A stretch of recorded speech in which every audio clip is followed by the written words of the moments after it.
Hey Paige, this is Mrs. Skoglund. Just wanted to give you a little bit of feedback on your summer assignment. So we're mostly going to be talking about chapter 1 because that was the question that you starred, but I will kind of reference some other parts of your project as we're going through the video as well. So anyway, just wanted to start off by talking about what we call your topic sentence, which should be the first sentence in your paragraph. And ideally, we want that to answer the question that was provided and sort of preview what's going to come in the paragraph. So I think, Paige, like you sort of reference the question, which this question is like, what's the difference between R and L directed thinking?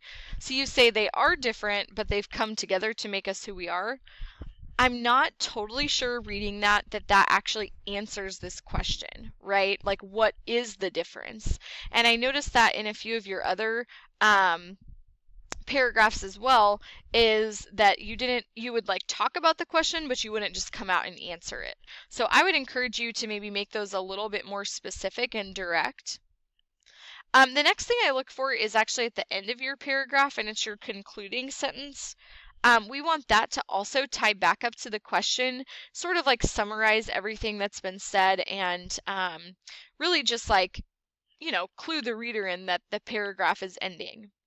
I thought you did a good job with these concluding sentences, Paige. I think they could have maybe been a tad shorter, but I do think that you summarized what had been talked about in the paragraph well, so good job there. All right, next I looked at evidence. So I think you do a good job selecting evidence. Like I like how in this quote that you picked, you like specifically tell me the differences between the two. And then in this one, you talk kind of more broadly about what the two halves of the brain do. So I think both of those definitely answer the question that was provided. The issue, Page, is with your embedding or like how you're integrating your evidence into writing. So notice that you have these quotes that are kind of just hanging out as sentences on their own. And actually, since it's your writing, what we want is for you to have a little introduction to the quote, even if it's as simple as, like this one here, you said Daniel Pink says. It didn't quite flow together nicely, but even something like that then flows into the writing would be better. But sometimes, and I noticed this in I think a few other paragraphs too, you kind of just have the quote by itself. So we'll want to go back and revise that. All right, next I look at commentary.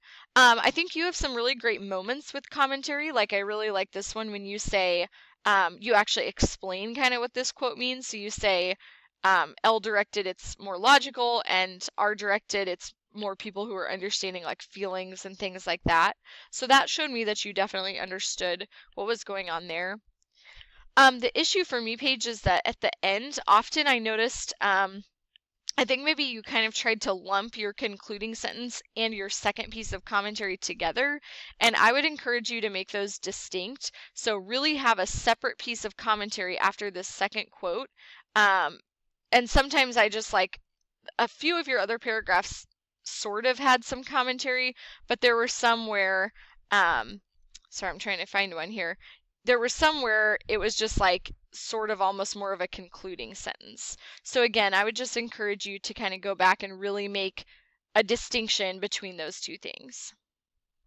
All right, lastly, I looked at your conventions and citations.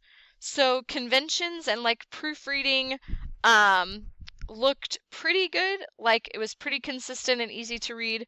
Just kind of some commonly confused words here and there, like this there is wrong, right? It should be THEIR.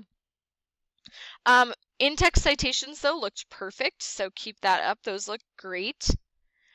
And then I thought you did a nice job on your R-directed activities as well, and I read the letter that you wrote to me, and I totally get, obviously, summer reading is not the most fun thing, but I would just say don't stress too much, Paige. I know it's hard to think about the future, but you do not have to figure everything out this year.